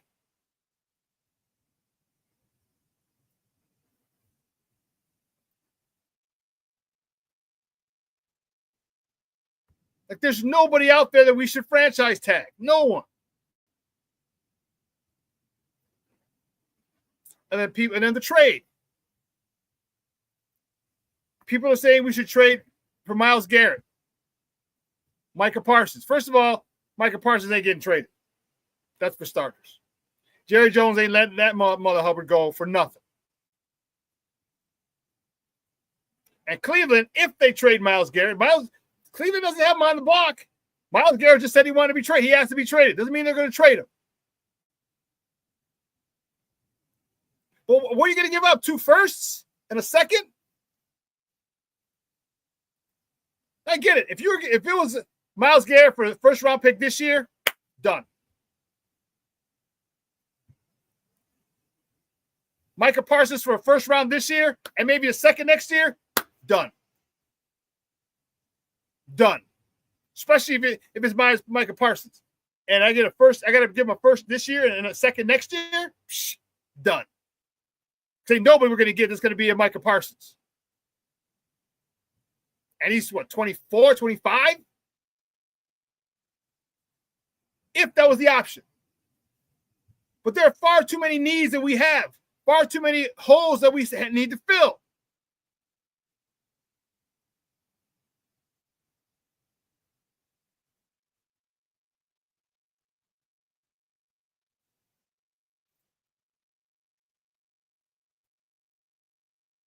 Shorty, so they only say trade for Parsons if you plan on drafting an edge of 10. Yeah, but see, I don't want to give up more than 1 pick. That's the issue. King Booker says Myles Garrett ain't going anywhere. If I were Cleveland, no. Oh, you know what? If I were Cleveland, why not? Because you're asking for probably 2 first-round picks. 2 first-round picks and maybe a second. So you're going to get 3 picks for this guy? I'd consider that. Because you ain't going nowhere this year, Cleveland. What you can do is you can start fortifying that offensive and defensive line for the future. For the future.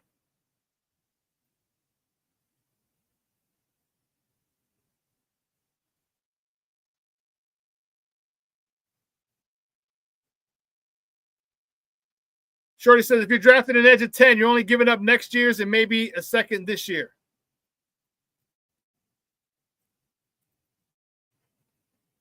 Next year's first, are you saying, Shorty? Because I don't like going into seasons knowing that I don't have a first-round pick coming up. We still got to shore up this offensive line, which should have been started 2 or 3 years ago, but it wasn't.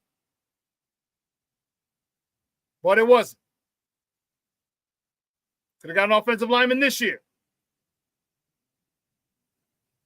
Could have got an offensive lineman last year in the first round. Let's see who's the Bears draft picks. Draft picks in 2024.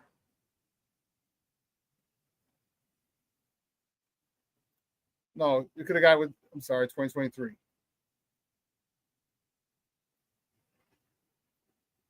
Got done all right. Okay.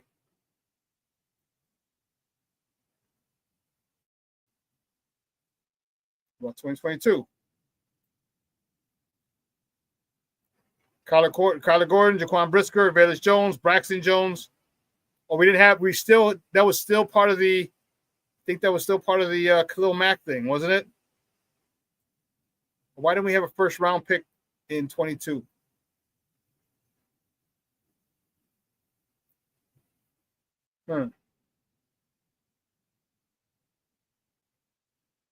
Kyler Gordon, second round. Jaquan Brisker, second round. Velus Jones, third round. You couldn't have got an offensive lineman in the third round. Jones, fifth round. He's all right.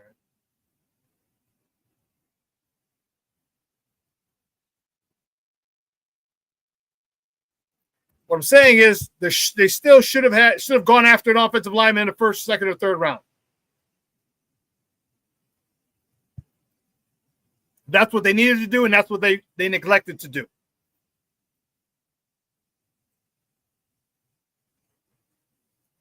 So I just got a text.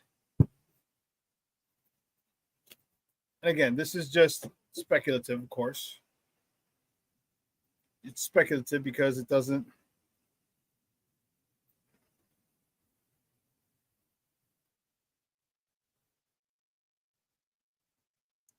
Did I do this already?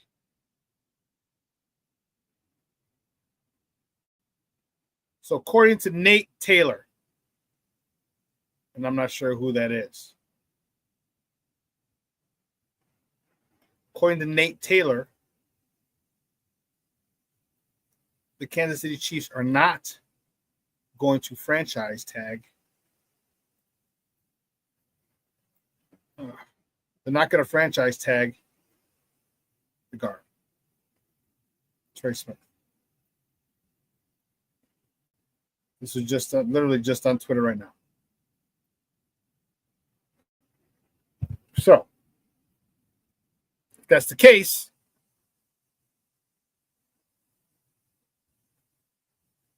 here, let me see. So, Ben Devine, Kansas City Chiefs are not expected to place a franchise tag or transition tag on free agent Trey Smith, league sources tell Nate Taylor.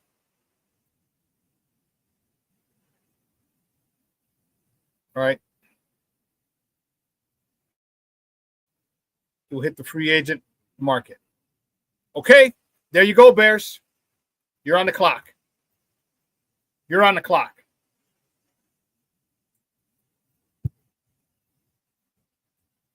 If this is your guy, go get him. If this is the dude you want, go get him. Go give him his $20 million a year. this is the guy you want. If you want another guy and you look on tape and another guy be a better fit, then go get that other guy. Because listen, just because you're the most expensive and the most prized free agent doesn't mean you're the best fit. Okay? Doesn't mean that at all.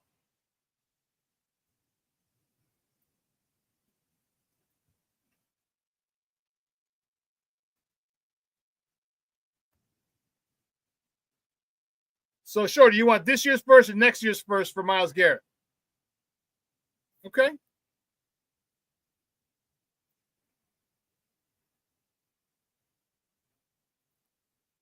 King Booker World said, if that's true, there's no excuse not to go to get Trey Smith.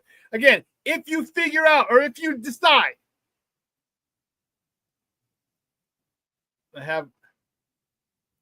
if you decide that Zeitzer, isn't Zeitzer the kid from Detroit, is a better fit, and you want to go that route, I'm okay with it. Don't just go spending money because he's the most expensive free agent. Because if he doesn't fit your system, let's just try to fit a round peg into a square peg into a round hole. It's not going to work.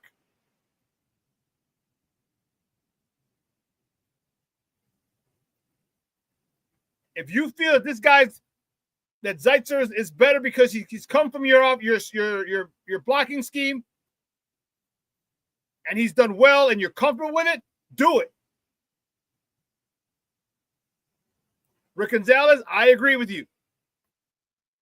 Get the center from Atlanta. Go get Drew Dolman.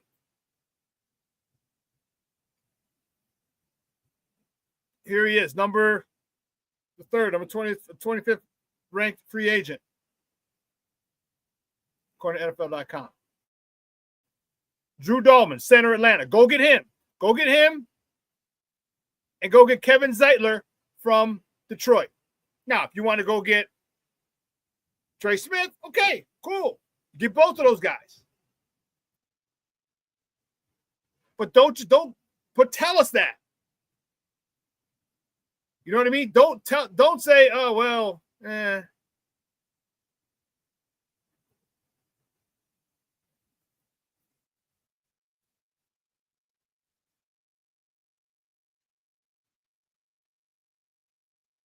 No.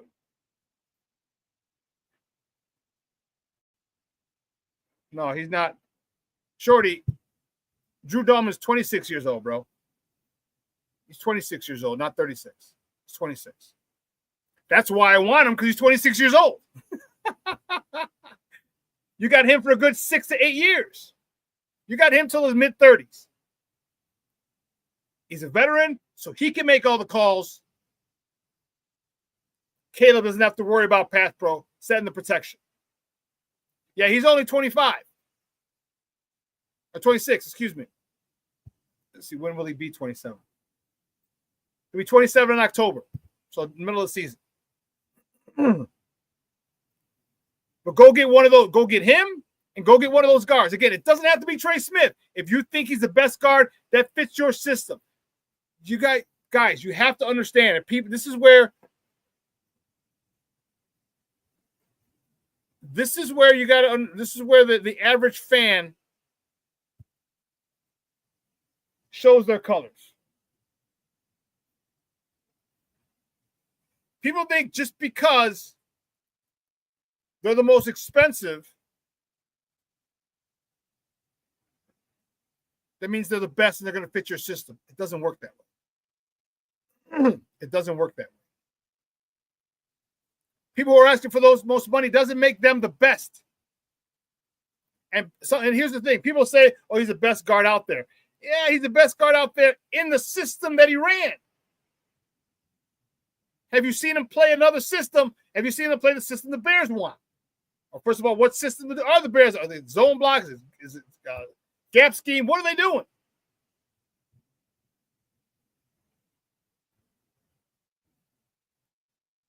What are they doing? That's the question. King Booker World said, I hope they get Zeitler too. That's a good knowledgeable piece. They can get the next lineman ready. Yes. And how old is Zeitzer?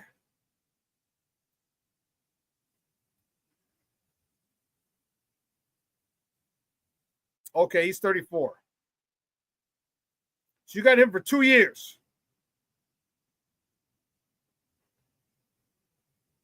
Or 1 year and then let the next dude get in.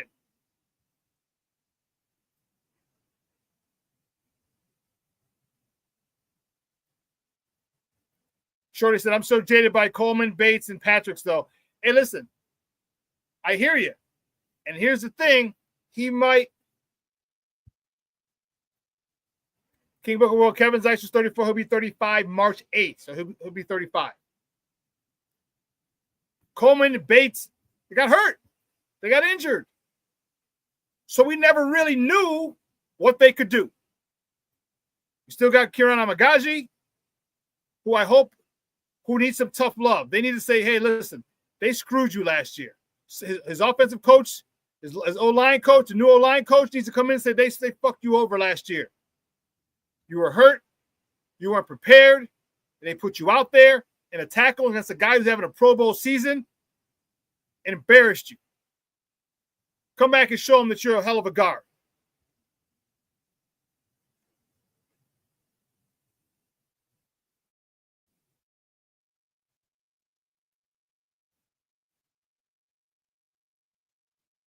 See, if you get Zeitler, you can go draft a guard in the second round. You got 2 second-round picks. You can go get a guard in the second round. You can get an offensive tackle in the first round, and get a guard in the second round, get a D lineman, an edge in the second round as well. And have the guard sit behind. And wasn't that exactly what I was saying? You go get a Pro Bowl player. Not sure if Zeitler was a Pro Bowl player. Let me see. Yes, he's been a Pro Bowler in his career. You get a Pro Bowl player, and then you draft good players behind him when their time's almost up. So you draft this guy, draft a guard in the second round. Put him behind Zeitler. Let him learn. Sit back and be the apprentice for a year. He's gonna get time. There's gonna be rotations. Zeitler's not gonna be in there all the time. You're gonna rotate this youngster. And then next year, the second year of Zeitler's contract, you can void it, or you can, hey, listen, you're gonna be the backup. You're still gonna rotate, but you're gonna be the backup now. Him and Dahlman? Come on, man. Dahlman, Zeitler, Darnell Wright. And whoever we get at left guard,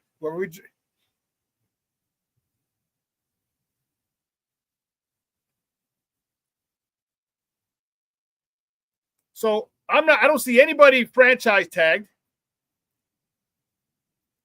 I see 8 to 10 for Keenan Allen if he wants to come back. 8 to 10.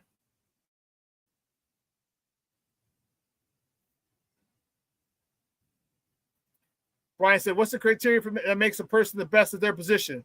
And two, if you only look at highlights, that's only getting half the information about that player. Yeah, there's a lot more. You can't look at highlights. You got to dive into the tape, into the film. You have to. You got to dive into the film.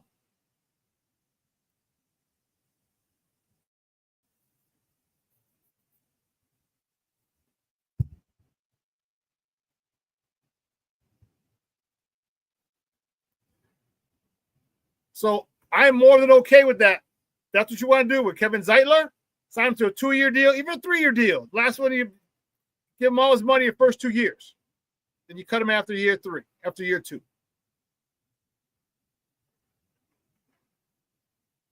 Make the majority of his money in the first year. Not a lot in the second year, nothing in the third year. So you can cut him. But by that point, year 2 is when the guard you draft in the second round should be ready to go.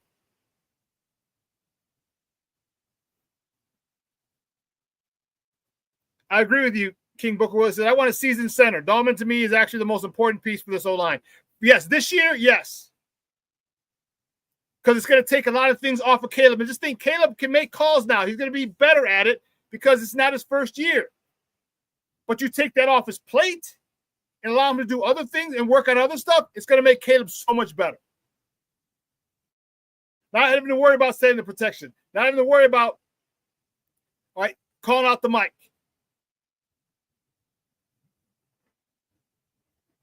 He can come up. He can let the center make his calls. 52's a mic. 52's a mic. 52's a mic. If it's a certain play, okay. Now that there's a mic, here's a play I can call. He'll know it in his head because his second year, it should be a lot easier to determine who the mic is. But it'll just be confirmed by the center. But I agree with you, King Booker World. That center is the most important part. And then the two guards are a close 1B and 1C. 1B and 1C. Those three.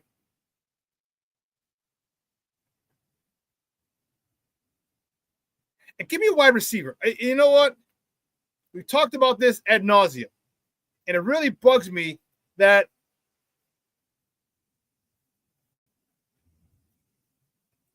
we don't utilize our resources to the best of their ability. We don't maximize our own resources. Okay, we don't. We don't. All right, we had Colin Johnson.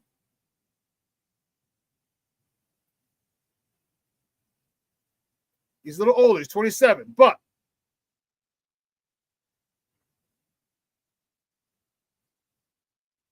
six.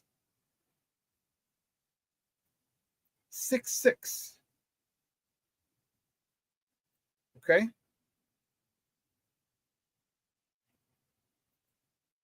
Why don't we throw him the ball up in the air?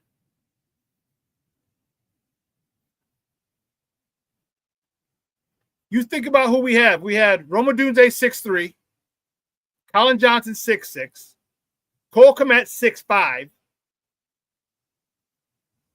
You still had DJ Moore who could jump out of the gym at 6'1". Why you don't? How many times have I talked about being able to isolate a player? Just have a switch route. Colin Johnson in the slot, Rome Odunze on the other side. Colin Johnson does a post, Rome Odunze comes and wheel up into the slot. If you got single high coverage, now picture this. Single high coverage, and you're playing man, you put Colin Johnson in the slot, and you send him corner route. I ain't even talking about the backside yet. And you send Colin Johnson the corner route, or Rome Odunze, it doesn't matter. And you take the X, you have here, this guy runs a corner route. You take the other X, he comes underneath, right up the seam. What does that single high safety do? Who does he take? You can't fly over to get the corner route because that leaves the seam wide open. If you stay for the seam, you throw it to the back pylon, and that corner route is wide open. If you got single high. And we're not talking backside either. We're talking a go route of DJ Moore in man, and you got a single high safety? Come on now. Some things just aren't that difficult. But we insist on making things difficult.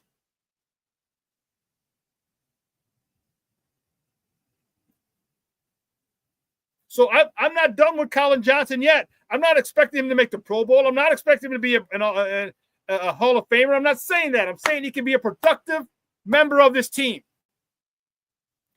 Get him 4 or 5 touchdowns this season because you know how to use them. Give me another receiver.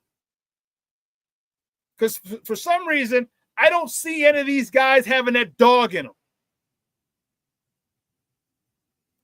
Even, and I know it might be blasphemy to some of you.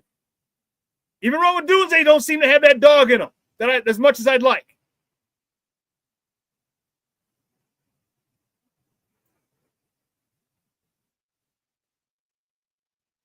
I like Rome to have a little more dog in him. He's a nice guy, really nice guy. I want to see more of that edge. I want to see more of that aggression. That's what I want to see out of Rome. I want to see more of that attitude. Look at the stud receivers. Justin Jefferson, Jamar Chase. They have that aura about them. They have that swag, that confidence. I want to see that. I know you're playing with DJ Moore. I know you're playing with Keenan Allen. But you know what? That should not stop you from shining. The flowers in the garden do not stop shining, or do not bloom because there's other flowers in the garden. They don't stop their blooming because there's other flowers in the garden. I needed Rome to come in and say, hey, throw me the ball. I know you got DJ Moore. I know you got Keenan Allen, but I got you. And for some of the times that Caleb threw it to him, he did. I will not deny that. Fourth down was against Detroit. Okay, in the not the Washington game, the game that they lost. Yeah, Detroit. When they ran out of time on Thanksgiving Day, who did he go to? He went to Rome Odunze. I would have liked to be gone to DJ, but hey.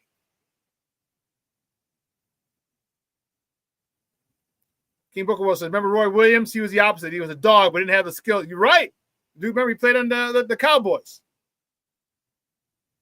And he wasn't as athletic. He was more stiff.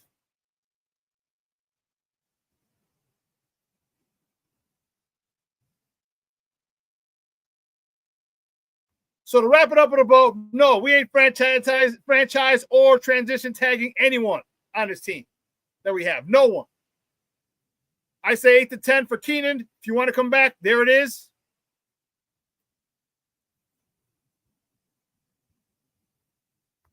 Shorty says, Caleb's lightning quick release helped him get rid of the ball quick, but he did hang on a little too long.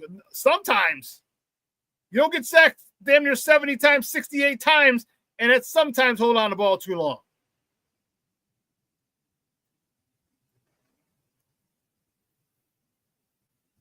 But he was in his head. How many times did he miss DJ? Crosser, touchdown. Different spots because he was looking for Rome. You got to learn how to read. And I don't understand why. And I'm telling you, this is, I think, the issue. Why don't you look for your number one receiver first? They paid DJ Moore a hell of a lot of money. Throw that gentleman the ball. Throw that dude the ball. He should be your first read. You should be thankful that you have a number one receiver.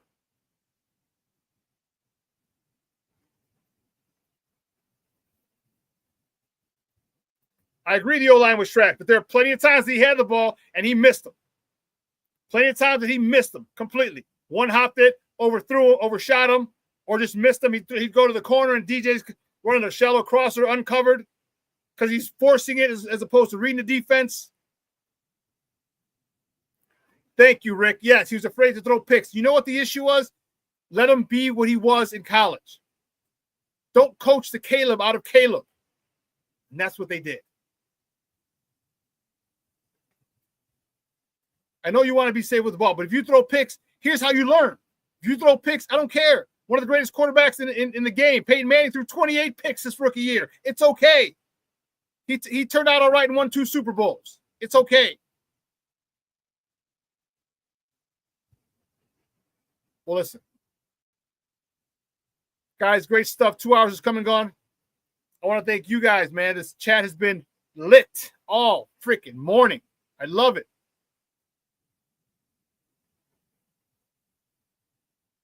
I love it. I'll replay this tonight at 6.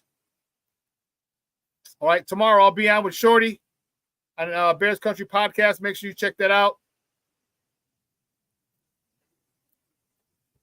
Yeah, King Booker World. I don't know. I'm going to talk about that. We need to talk about that too. He said O-line was terrible. The opportunity is there to sling the ball, but he missed more than he hit, and that's fine. He was basically learning on the job with no teaching. Yeah, I'm not sure. Tomorrow's 9 o'clock Eastern, guys, on his show. We'll talk about that next show, King Booker World. Well, listen, guys, have a phenomenal day. From everyone here at Sports Zone Chicago, guys, I'm your boy, the SuperBack, Shawn Sierra. Have a phenomenal day. Your boy is out.